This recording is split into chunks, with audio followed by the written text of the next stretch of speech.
आलाउदल की गाथा मात्र केवल इतिहास नहीं है, ये एक भावना है शौर्य की, एक भावना है कुछ कर गुजर जाने की। इतिहास सुनने का विषय है, लेकिन आलाउदल की गाथा इतिहास को जीना सिखाती है। इसलिए अंग्रेजों ने हमारे योद्धाओं की ये गाथा सुनाई ताकि वो हमसे ही लड़वा सकें, क्योंकि आलखंड की नस नस में शूरवीरता प्रवाहित होती है। इसका एक एक अक्षर मानो अंगार है जो आपको प्रेरित कर देता, आपके जीवन को रोमांचित कर देता है कि आप मर मिट जाओ, कुछ कर गुजर जाओ। ऐसी ये गाथा। इसलिए बहुत सारे भाई मुझे कमेंट्स मैसेज बार बार करते रहते हैं इस गाथा के लिए कि मैं इस पर और वीडियोस बनाऊं, तो मैं भी बार बार यहाँ लौट कर आ जाता हूँ, क्योंकि जितना रोमांच आपको सुनने में होता है उससे कहीं अधिक रोमांच मुझे ये गाथा कहने में होता है। तो अब इस वीडियो में मैं बात करने जा रहा हूँ महोबा और नरवरगढ़ के युद्ध की। नरवरगढ़ का एक युद्ध होता है जिसमें उदल का विवाह भी होता है। इस बहाने आपको बहुत सारा इतिहास पता चलेगा कि नरवरगढ़ का भी कुछ एक इतिहास था और बहुत समृद्ध इतिहास था। तो मेरी ऐसी योजना रहती है कि जब मैं किसी एक चीज़ के बारे में बात करूं तो उसके आसपास का भी सारा इतिहास आप तक पहुंचा सकूं। तो वीडियो एंड तक देखें, अच्छी लगे तो लाइक करें, चैनल को सब्सक्राइब जरूर करें। तो अब यहाँ पर आलाउदल अपने पिता का प्रतिशोध ले चुके हैं, मांडवगढ़ से युद्ध वे कर चुके हैं। उसके बाद आला का विवाह होता है नैनागढ़ से, और नैनागढ़ से भी युद्ध होता है यहाँ महोबा का। यहाँ मामा माहिल को बड़ी चिढ़ हो रही, क्योंकि आलाउदल का नाम बावनगढ़ों में होता जा रहा है, उनकी विजय की गाथाएं बावनगढ़ों में फैलती जा रही हैं। यहाँ मामा माहिल चाहता है कि कैसे भी आलाउदल मारे जाएं। एक दिन मामा माहिल यहाँ महोबा पहुंचता है। माहिल ने यहाँ योजना बनाई। माहिल बहुत ही चतुर व्यक्ति है और वो जानता है कि किस व्यक्ति को कौन सी बात कैसे कहनी है। बस ये तीन चीज सीख जाओ, किस व्यक्ति से कौन सी बात और कैसे कहनी है। आपने कैसे कहने में चूक कर दी तो आप फिर चूक ही जाओगे। यहाँ पर मामा माहिल राजा परमाल से कहता है कि महाराज, जब मैं आ रहा था महोबा तो मैंने एक बड़ा आश्चर्य देखा। राजा परमाल बोले, ऐसा क्या आश्चर्य देखा? या माहिल बोला कि मैंने देखा कि एक घुड़सवार अपने घोड़े को लेकर जा रहा था पानी पिलाने के लिए। परमाल बोले, इसमें आश्चर्य कैसा? बोले, महाराज आश्चर्य ये था कि वो उस घोड़े पर सवारी करके नहीं जा रहा था, आपकी महोबा का सैनिक था, लेकिन वो उसको पैदल पैदल ले जा रहा था नदी में पानी पिलाने के लिए, उसको नहलाने के लिए। परमाल बोले, इसमें आश्चर्य कैसा? तब मामा माहिल कहता है कि मैंने जब जाकर उससे पूछा कि तू इस घोड़े को लेकर जा रहा है, इस पर सवारी करके क्यों नहीं जाता, इस पर बैठ के क्यों नहीं जाता, तू पैदल पैदल क्यों भाग रहा है इसके साथ? तब उस सैनिक ने कहा, महाराज मैं कैसे इस पर बैठूं, क्योंकि मेरा घोड़ा बूढ़ा हो चुका है, मैं इस पर सवारी करता हूं तो ये हाँफने लग जाता है, इसलिए मैं पैदल जा रहा हूं। तब यहां पर मामा माहिल कहता है, महाराज आपकी सेना में सैनिक तो युवा रह गए हैं, लेकिन घोड़े बूढ़े हो चुके हैं। आप देखो अपने राज्य में बैलगाड़ी से ज़्यादा घोड़ा गाड़ी दिखाई देती है। घोड़ा गाड़ी में तब लगाया जाता है जब वो किसी काम का नहीं रहता। यहाँ पर मामा माहिल अपनी बातों में फंसाने लगा राजा परमाल को। मामा माहिल बोला कि आप नहीं जानते कि चतुरंगिनी सेना का एक लक्षण घुड़सवार सेना होती है, और किसी भी युद्ध में जय विजय का अंतर ये घुड़सवार सेना ही तय करती है। क्या आप इतिहास भूल गए कि कैसे सम्राट चंद्रगुप्त ने मगध के इतने बड़े शासन को केवल घोड़ों की वजह से समाप्त कर दिया था? यहाँ पर राजा परमाल की बुद्धि भी चकरा गई। ये बात तो सही कह रहे हैं। यहाँ मामा माहिल बोला कि अब आपको काबुल से घोड़े मंगाने चाहिए। मामा माहिल की योजना क्या थी कि काबुल में यहाँ कौन जाएगा, वो आलाउदल, मलखान, इन तीनों में से कोई जाएगा और उसको वो सहज ही काबुल में ही मरवा दे, क्योंकि मामा माहिल की साठगांठ बहुत लंबे तक थी।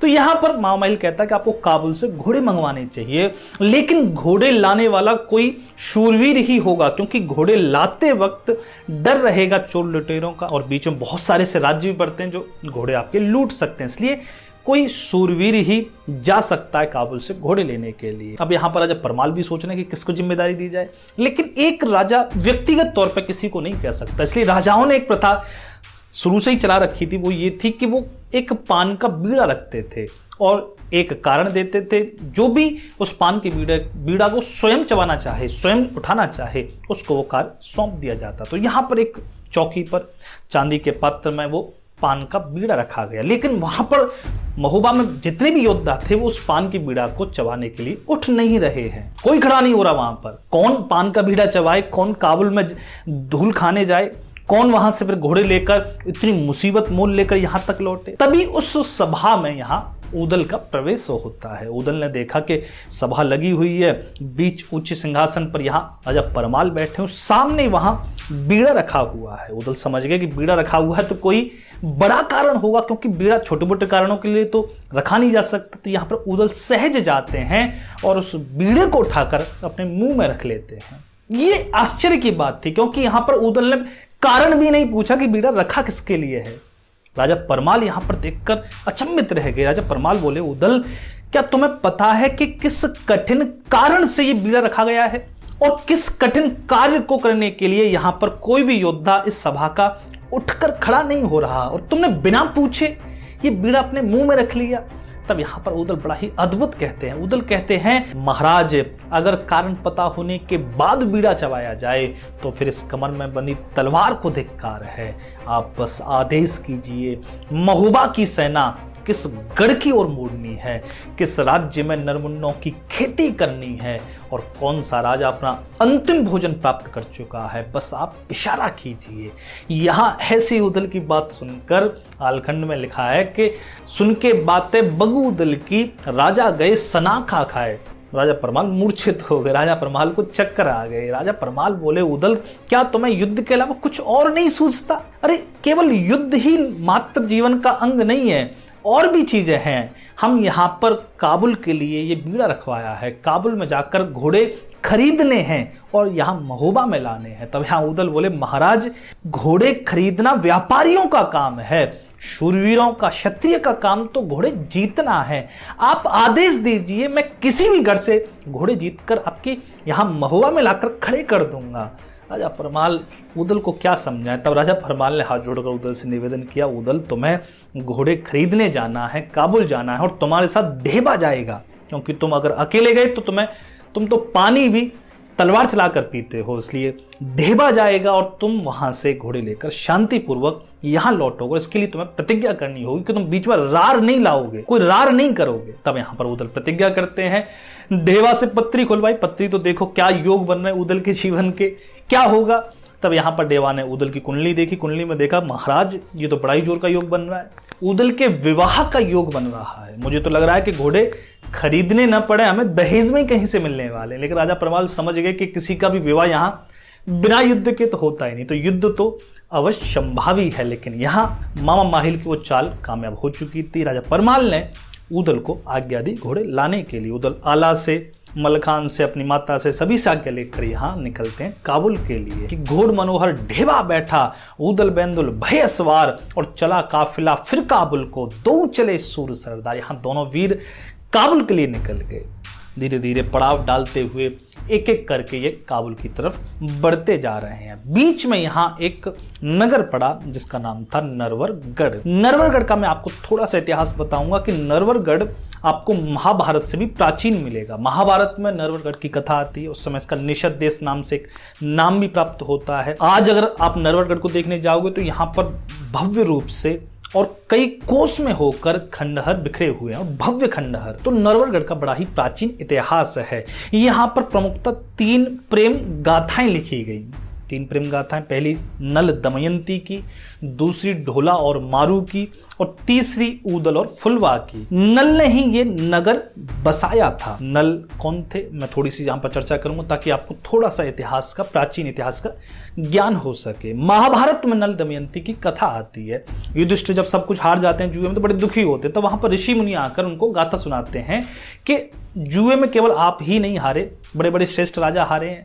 नल जो इतने श्रेष्ठ राजा थे कि देवताओं को भी उन्होंने परास्त किया था स्वयंवर में। दमयंती से जब विवाह किया तो देवता तक उतर आए थे कि अम्मी दमयंती से विवाह करेंगे। उन्होंने नल जैसा स्वरूप बना लिया था, लेकिन वहां पर क्योंकि देवताओं की परछाई नहीं होती, इस बात से पहचान कर दमयंती ने नल के गले में वरमाला पहनाई थी।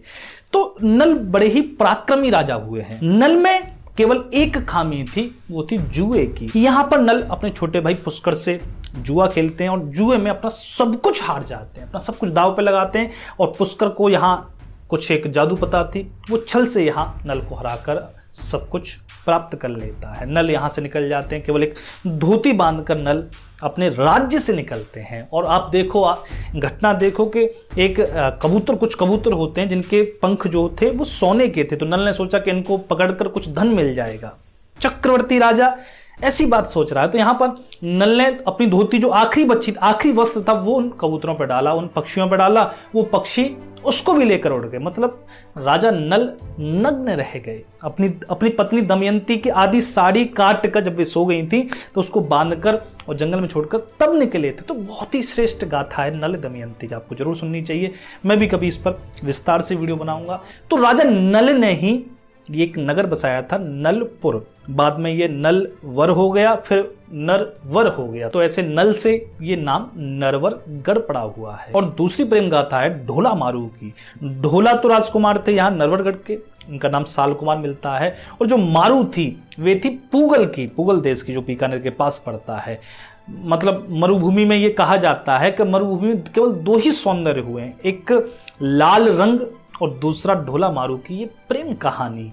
तो पूगल की ही पद्मिनियां बड़ी प्रसिद्ध थीं। जो माता पद्मावती थी, जो चित्तौड़ में जौहर करती हैं, वे पूगल की थी। लेकिन जायसी को किसी ने पूगल नाम बताया, वो धीरे धीरे पूगल से, कहते हैं ना कि कोई चीज़ आपने सुनी वो अपभ्रंश हो जाती है, तो पूगल से उसने सिंगल लिख दिया। श्रीलंका की नहीं थी पद्मावती, वे पूगल की थी।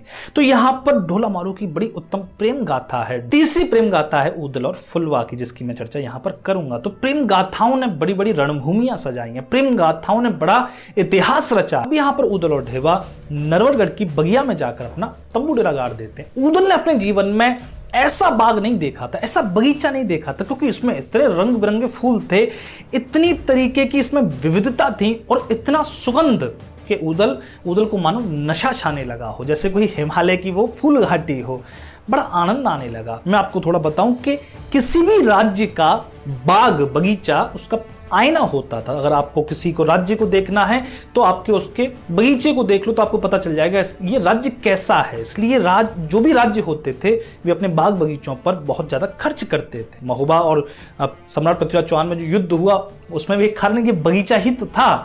अगर आप पुराने कथा में जाओगे तो रावण का एक गुण था। रावण क्या करता था, गुण क्या कहो, उसको दोष था। रावण क्या करता था, राज्य से पहले उसके बगीचे को नष्ट करता था, क्योंकि बगीचे में मेहनत ज्यादा लगती है। आपने अगर महल बनवाया है तो 5-10 साल में मेंटेनेंस की जरूरत पड़ेगी, लेकिन बगीचे को तो रोज आपको मेहनत करनी है, रोज उसको सजाना संवारना है। तो रावण यहाँ बगीचे नष्ट करता था। जैसे अपने भाई कुबेर पर जब आक्रमण करता है तो उसका बड़ा भारी एक बगीचा था जिसका बड़ा सुंदर वर्णन मिलता है, चैत्ररथ वन। तो पहले चैत्ररथ को नष्ट करता है, फिर कुबेर को हराता है। रावण ने जब स्वर्ग पर आक्रमण किया तो इंद्र का एक बड़ा ही अद्भुत वन था जिसको नंदन वन कहते हैं, तो उस बगीचे को पहले नष्ट करता है, तब यहाँ पर इंद्र से युद्ध करता है। इसलिए हनुमान जी महाराज भी जानते थे रावण का ये गुण।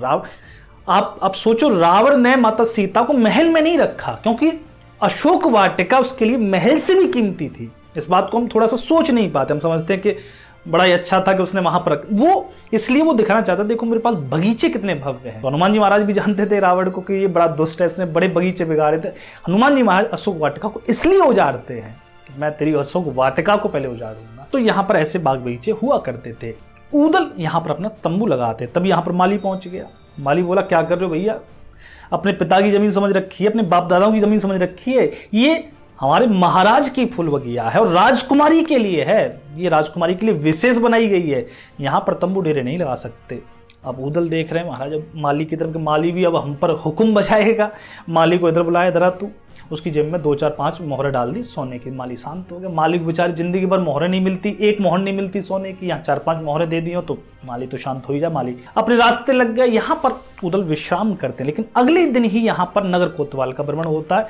नगर कोतवाल ने यहाँ तंबू के बाहर बेंदुल को बंधे हुए देखा। बेंदुल और मनोहर घोड़ा जो ढेवा का था, तो ऐसे श्रेष्ठ घोड़े देखकर किसके मुंह में पानी नहीं आएगा। तो यहाँ पर नगर कोतवाल पहुंच गया। नगर कोतवाल बोला कि अगर आप सौदागर हो तो मुझे ये घोड़े आपके दोनों खरीदने हैं, इसकी मैं मुंह मांगी कीमत दूंगा। ऊदल बोले, हम बेच ही नहीं रहे, तुम खरीद कहां से लोगे, हम तो खुद खरीदने जा रहे हैं, तुम हमारे घोड़े हमसे लिए जा रहे हो, तो हम नहीं बेच सकते। लेकिन नगर कोतवाल, एक कहते ना कि नगर कोतवाल डीएम होता था उस समय का, बोले हमसे मना करोगे तुम, अरे हम आपको कीमत दे रहे हैं, कीमत लीजिए और ये घोड़े छोड़ जाओ। और वो तो गनीमत है कि मैं कीमत दे रहा हूं, वरना इस बाग में रुकने के कर के रूप में ही मैं ये घोड़े तुमसे छीन सकता हूं। उदल की यहाँ पर बुझाएं फड़क उठी कि ये अब हमसे ऐसे कहेगा। यहाँ पर उदल का हाथ तलवार पर गया, लेकिन ढेवा समझ गए कि यहाँ अगर नगर कोतवाल ने एक आध वचन और कहे तो इसकी गर्दन जरूर उड़ जानी है। ढेवा सामने पहुंच गया, हाथ जोड़कर निवेदन किया, महाराज हम तो खुद खरीदने जा रहे हैं और हम अपने मालिक के हैं, हमारा कोई स्वामी बैठा हुआ, अगर हम ही घोड़े बेच जाएं तो स्वामी हमें खा जाएगा, तो हम पहले काबुल से घोड़े खरीद कर लाएंगे, फिर हम आपको जरूर ये घोड़े देंगे। लेकिन यहाँ पर कोतवाल भी बड़ा धूर्त व्यक्ति था। कोतवाल कहता है या तो तुम मुझे घोड़े दो या फिर अभी यहाँ से निकल जाओ। तब यहाँ से ढेवा ने वो तंबू डेरे सब उखड़वा दिए और ढेवा उदल को लेकर जाने लगे। उदल बोले नहीं जाएंगे हम, इसके कहने से अगर नरवरगढ़ छोड़ा तो फिर ये जीत जाएगा हमसे, हम नहीं जाएंगे, हम यहीं रुकेंगे। लेकिन ढेवा उदल को देख रहे थे। ढेवा यहाँ उदल से बोले, उदल मैं तुम्हें बचपन से जानता हूं, ये कोतवाल यहाँ रुकने का कारण नहीं हो सकता, तो मुझे साची साची बताओ कि तुम यहाँ इस नरवरगढ़ में रुकना क्यों चाहते हो, क्योंकि जहां इतनी बेइज्जती हुई हो वहां तो तुम एक पल भी ना रुको, फिर यहाँ रुकने का कारण क्या है। कि ढेवा बोला तब उदल से, मोहे रंग कछु और दिख रहा है और काहे अटक्यो तुम नरवर में, साचे हाल देव बतलाए। उदल तुम्हें सच बताना पड़ेगा। तब यहाँ पर उदल कहते हैं ढेवा से, मित्र तुमसे क्या छिपाऊं कि फुलवा बेटी जो नरपत की, तामे लाग्यो चित्त हमार और नैनन देखे बिन फुलवा को, ना हम काबुल धरिए पाह।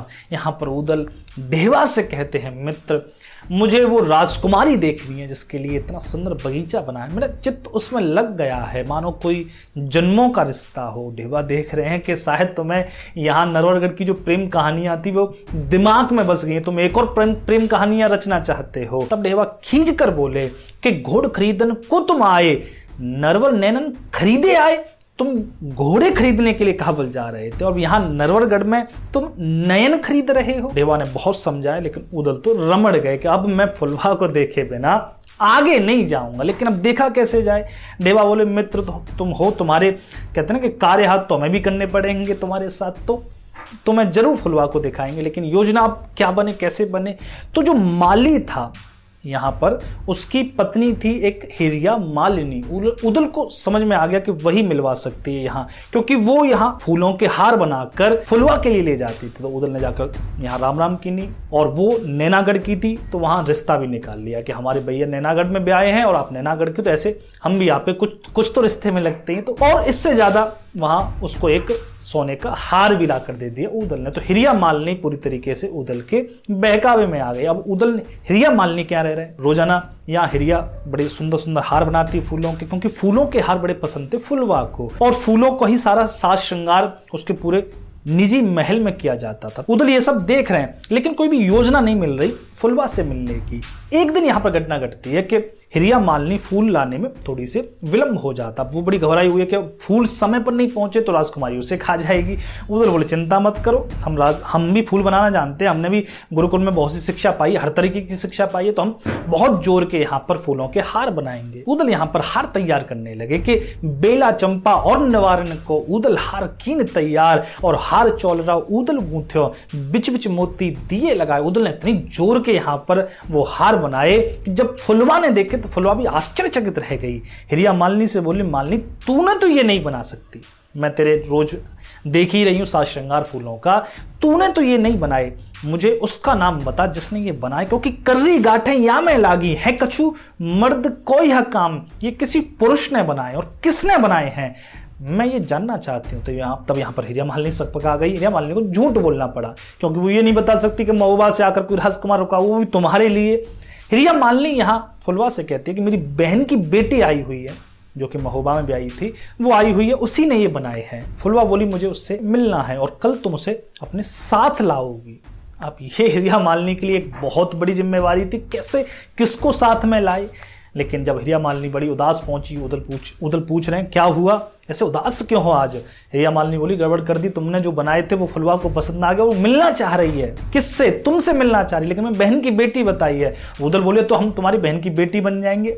ढेवा देख रहे, ढेवा बोले प्रेम में यार कितना गिरोगे, ये भी हद होती है, अब तुम जनाना वेश धारण करके जाओगी, महोबा में किसी को पता चल गई तो थू थू हो जाएगी। उदल बोले हम फुलवा के लिए जनाने भी बन जाएंगे, हम कोई भी रूप धारण कर सकते हैं। और आलखंड में एक बड़ी जोर की पंक्ति आती है कि फुलवा के देखने हित उदल डारी नाक छिदाए। फुलवा के दर्शन के लिए उदल ने अपनी नाक छिदवा दी। ऐसा प्रेम होता है, प्रेम के लिए आदमी ने क्या नहीं किया। अब यहाँ पर उदल सारा स्त्री श्रृंगार धारण करके पहुंचते हैं फुलवा के महल में, लेकिन सब कुछ कर लिया, काजल बिंदी सब, लिपस्टिक सब लग गई, लेकिन अपनी चाल को कहाँ ले जाओगे। घूंघट मार के उदल जा रहे हैं, लेकिन चाल तो वही मर्दाना रहेगी। और योद्धाओं की चाल में एक विशेष अंतर होता था, और यहां पर जितने भी राजकुमार या राजकुमारी होते उनको सिखाया भी ये जाता था कि चाल के अंतर से आप ये पहचान सकते हो कि किसी व्यक्ति के मन में क्या चल रहा है। अगर कोई भी चाल उसके दो पैरों के बीच में कदम की दूरी में अगर कम है, मतलब बहुत ही पास कदम रख रहा है, तो समझ जाना कि वो कुछ छिपा रहा है। अगर कोई व्यक्ति कदम गड़ाकर धरती पर रखता है तो समझ जाना कि वो सावधान है, या तो वो तुम्हारी मृत्यु करने आ रहा है या तुम्हें बचाने के लिए आ रहा है। तो ऐसी बहुत सी चालों के बारे में यहाँ सिखाया जाता था कि आप केवल चाल देखकर बता दो कि व्यक्ति क्या करने वाला है। ये अपने आप में एक साइकोलॉजी है, आज भी इस पर बहुत ज़्यादा काम हो रहा है। आपकी आंखें देखकर कोई भी बता सकता है, आपकी चाल देखकर, आपका भाव देखकर। मैं इस पर पूरी सीरीज़ लाने वाला हूँ क्योंकि मेरा साइकोलॉजी में विशेष एक इंटरेस्ट है। आगे इस पर पूरी सीरीज़ आएगी। तो यहाँ पर उदल की चाल देखकर, उसकी ढाल देखकर फुलवा समझ गई कि ये स्त्री तो नहीं हो सकती, क्योंकि फुलवा भी एक विशेष समझदार राजकुमारी है। फुलवा ने यहाँ पीड़ा सरकाया कि इस पर बैठ जाओ। अब उदल यहाँ पर फुलवा को अपनी पत्नी मान चुके हैं। पत्नी के सामने, पत्नी यहाँ पलंग पर बैठे हुए, चौकी पर बैठे, ये भी धर्म के विरुद्ध है, तो चौकी पर नहीं बैठ सकते। तो उदल चौकी पर नहीं बैठे, चौकी पर पैर रख के पलंग पर बैठ गए। फुलवा क्रोधित हो गई कि इतनी हिम्मत इसकी कि मेरी पलंग पर बैठे। अब यहाँ यह बात संभालते तो यहाँ बहुत सारी चीजें होती हैं। अंत में आकर फुलवा यहाँ पहचान जाती है, हवा का झरोका आता है, कमर की कटार दिख जाती है। फुलवा यहाँ एकदम से चीख पड़ती है कि तुम कौन हो, और तुमने अगर अभी अपना परिचय नहीं बताया तुम्हारी गर्दन उड़वा दी जाएगी, तुम्हारी खाल खिंचवा ली जाएगी। तब यहाँ उदल फुलवा से कहते हैं, फुलवा तुम्हें अगर मेरा परिचय चाहिए तो जाकर मांडवगढ़ में पूछो, अगर तुम्हें मेरा परिचय चाहिए तो जाकर नैनागढ़ में पूछो, अगर तुम्हें मेरा परिचय चाहिए तो कोट कसौंदी में जाकर पूछो, मुझे उदल कहते हैं। फुलवा ने उदल का नाम पहले ही सुन रखा था, क्योंकि 52गढ़ में ऐसा कौन सा गढ़ था जिसमें उदल की वीरगाथा न पहुंची हो। तब यहाँ पर फुलवा उदल से पूछती है कि आप नरवरगढ़ में कैसे पहुंचे, वो भी जनाने वेश में। मैंने उदल को तो बड़ा शूरवीर समझा था। तब यहाँ पर उदल पूरी कहानी बताते कि हम घोड़े खरीदने के लिए काबुल जा रहे थे, लेकिन तुम्हें बस देखने की चाह थी। फुलवा हंस पड़ी। उदल बोले, हंसी क्यों मेरे जनाने वेश पर? बोले, नहीं, तुम काबुल घोड़े खरीदने जा रहे हो। अरे एक योद्धा की भुजाओं में इतना बल होना चाहिए, एक योद्धा की शूरवीरता इतनी होनी चाहिए कि घोड़े खरीदने न पड़े, क्योंकि घोड़े खरीदे नहीं जाते, घोड़े तो विजय किए जाते हैं। उदल के बात ये लग गई, क्योंकि उदल ने भी तो यही बात परमाल से कही थी। उदल समझ गए कि मैं घोड़े अब विजय भी इसी गढ़ से करूंगा, इसी तुम्हारे राज्य से करूंगा। यहाँ पर अब फुलवा उदल को समझाती है कि उदल ये नरवरगढ़ है, यहाँ तुम ज़्यादा दिन मत रुको, निकल जाओ। लेकिन यहाँ पर उदल अपनी होने वाली पत्नी के सामने अपनी इमेज बनाना चाहते, तो उदल बड़ी लंबी हाँ करे। उदल बोले कि मैं ऐसे छोटे मोटे गढ़ को तो ऐसे ही धूल में मिला देता हूँ चलते हुए, ये नरवरगढ़ मेरे लिए क्या है। तब यहाँ पर फुलवा कहती है, उदल तुमने और गढ़ जीते होंगे, लेकिन ये नरवरगढ़ है। यहाँ का शैल शनिश्चर, बाण अजीतता और काठ का घोड़ा, ये 3 चीजें तुमने शायद नहीं सुनी है। ये अकेली ही पर्याप्त है किसी भी सेना को विजय करने के लिए। उदल का भी दिमाग घूम गया कि अगर फुलवा ने बात कही है तो शायद इसमें कुछ तो वजन होगा। उदल यहाँ फुलवा को वचन देते हैं कि वे जल्द ही आएंगे, नरवरगढ़ को परास्त करके और विवाह करेंगे। उदल यहाँ से चले जाते हैं ढेवा के पास। ढेवा के पास जाकर सारी कहानी बताई। ढेवा बोले, प्रभु अब आपके दर्शन हो गए फुलवा को, अब तो चले काबुल के लिए। तब यहाँ उदल बोले, मित्र फुलवा ने एक बात ऐसी कह दी कि अब मैं नरवरगढ़ से आगे नहीं बढ़ सकता, अब मैं काबुल नहीं जा सकता। क्या कह दिया? फुलवा कहती है कि एक योद्धा घोड़े खरीदता नहीं है, उन्हें विजय करता है, और मुझे ये घोड़े विजय करने इसी गढ़ से अब मैं नरवरगढ़ में रण रोपना चाहता हूँ। मैं अब काबुल घोड़े खरीदने नहीं जाऊंगा। अब ढेवा के लिए एक और परेशानी, महाराज हम केवल कुछ एक सैनिकों के साथ, अपने काफिले के साथ है, तुम इस नरवरगढ़ से युद्ध करोगे? बोले, नहीं, महोबा की सेना आएगी, लेकिन नरवरगढ़ में कुछ तो ऐसी बात है कि ये किसी से पराजित नहीं होता, मुझे उसकी था लेनी है। तब यहाँ पर उदल और ढेवा सन्यासी वेश में नरवरगढ़ की था लेने के लिए नरवरगढ़ किले में पहुंचते हैं, तो उसकी चर्चा मैं अगली वीडियो में करूंगा। कैसे वे यहाँ सन्यासी वेश में पहुंचे और फिर कैसे महोबा से सेना आती है और बड़ा ही अद्भुततम वो युद्ध चलता है। अपना एक इतिहास है नरवरगढ़ का, अपना एक इतिहास है इस उदल के विवाह का। तो अगली वीडियो जरूर देखें और Chandrakanta audio book Kuku FM पर जरूर सुनें। वाउचर कोड दिवाली 50 यूज करेंगे तो आपको 50% यहाँ डिस्काउंट मिलेगा और 10 लाख तक के आप यहाँ इनाम भी पा सकते हैं। यहां तक आपने इस वीडियो को सुना, इसके लिए हृदय से धन्यवाद। जय श्री राम, हर हर महादेव।